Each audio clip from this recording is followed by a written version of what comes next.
So this story is going to be partly from my perspective, as well as my brother's perspective, and it's going to be a long one. This is a true story that happened last night while I was at my grandma's house. So, before this all took place, I went to get McDonald's in the nearest city to us, which is about 20 minutes away.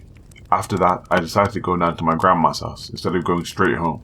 For context, she lives down a long farm road, to which you also have to turn off down a half-mile dirt driveway just to get to her house. I arrived there at around 9 PM and went in and visited with my grandmother and my brother, who lives there with her, ever since my grandpa passed away, so that she won't have to live down there all alone.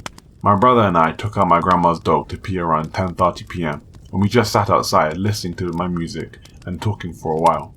At that point, I was starting to get cold, because this is East Texas, and I'm not yet used to it getting down into the low 40s at night, so I was about ready to head inside. I noticed something moving in the corner of my eye near the large metal shop that sits a few hundred yards from the house. I didn't really take too much notice though, because it is not uncommon for deer or raccoons to come snooping around in the yard. And plus, my grandma's dog wasn't barking, so I thought it might have just been my eyes playing tricks on me. We finally headed back inside, and my grandma went to sleep around 11 PM.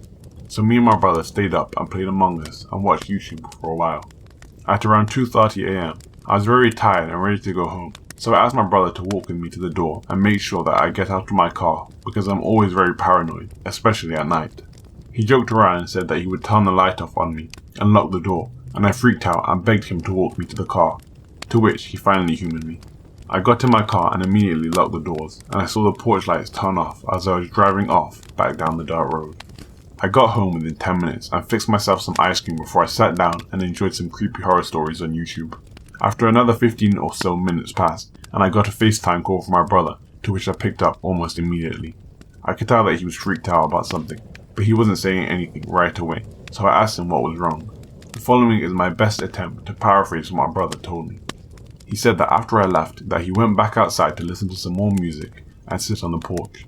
He had the music on his phone up pretty loud, which would usually mask any noises of animals coming from the nearby woods. After a few minutes of listening to music, he said that he heard what he thought to be sounds of metal banging around, so he quickly paused the music and listened to see if he could hear the sound again. He stood up and looked towards the shop and the boat shed, which are adjacent to each other and are a few hundred yards from where he was standing. He saw a faint light shining around the boat shed, but then it quickly flicked off.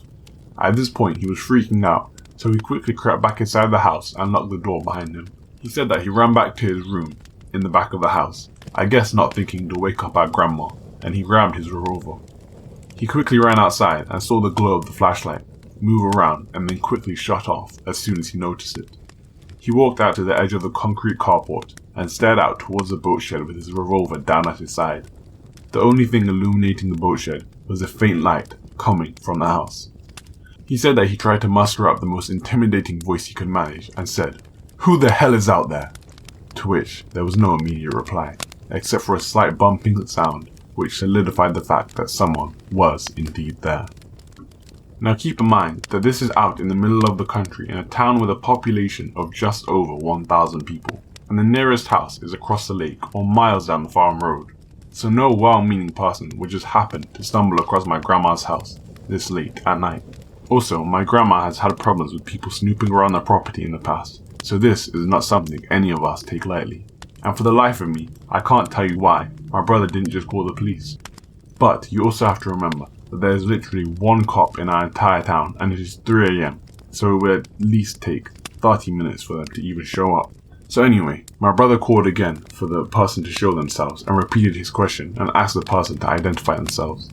A tall, lanky figure slowly emerged from the boat shed with a flashlight in hand.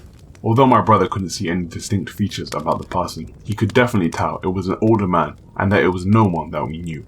It was especially not anyone that should be in our boat shed at 3 in the morning.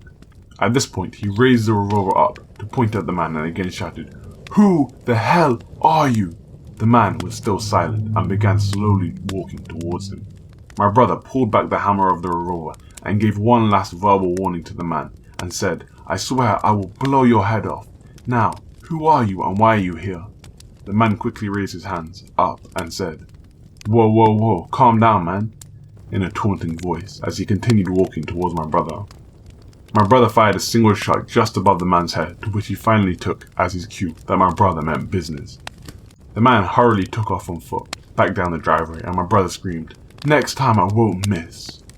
My brother then quickly ran outside to wake up my grandma, who had somehow slept through the entire commotion. She didn't seem worried enough to actually call the police, but of course, after hearing all this, all I could think about was what were the true intentions of that man. Was he just some meth head snooping around looking to steal some tools for drug money? Or were his intentions more sinister? Another question that haunts me about this whole situation is how many times has this happened after my grandma and brother went to bed and we just didn't know? And was he watching us from the shadows all night? Was he watching me as I walked out to my car? What would have happened if my brother had actually turned the lights out and locked the door before I got to my car? So the stranger who tried to rob us, or do God knows what at 3 o'clock in the morning, I hope you learned your lesson.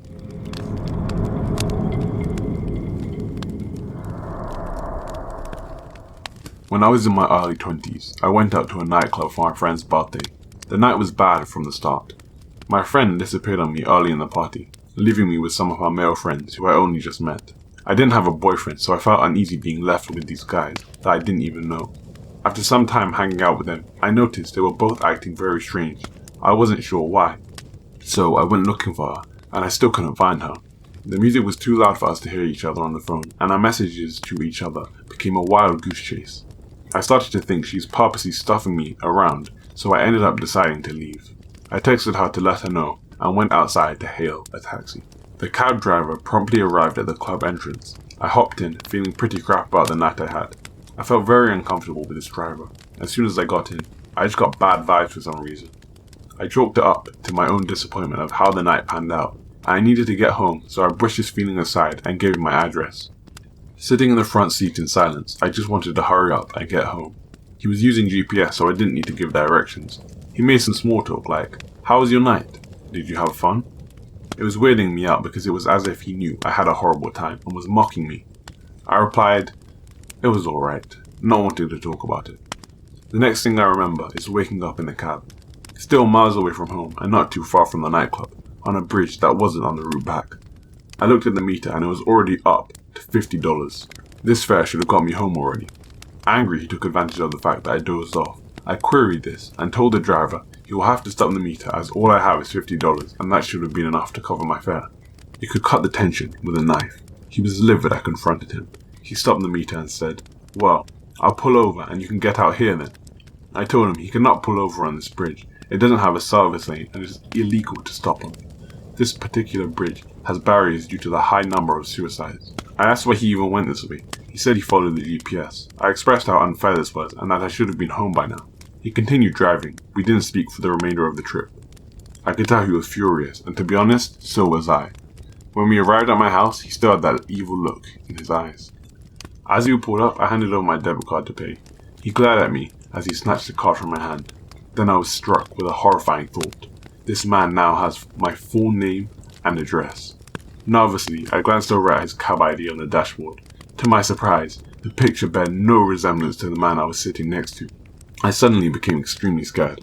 As some sort of insurance, I decided to ask him to see his ID, since he has my name and address. I must admit, this definitely wasn't a smartest idea.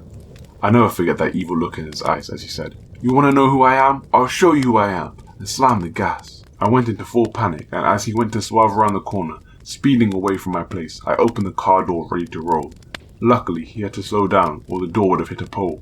I jumped out and bolted back to my house in a state of sheer terror. I don't know what he had planned for me, but it certainly wasn't good. He drove away and I went in and called the police crying. They did nothing, but I kept his cab number written down on my wallet just in case. Many years have passed since that horrible night. I tried to put it behind me, and I've avoided cabs ever since. The reason I decided to share the story is because the other day I was walking in the city, and what I saw brought me right back to that night. I pulled out the crinkled paper that I've carried with me all these years. It was him. He's still out there driving cabs. I'm sharing this as a warning to anyone who will listen. Be careful when you get into a taxi or Uber.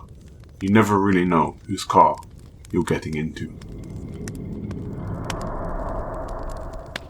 Thanks for watching episode 3 of Spooky Season. I hope you enjoyed watching or listening to it as much as we did making it. If you liked it, leave a like rating down below and subscribe for future content. See you next time, and sweet dreams.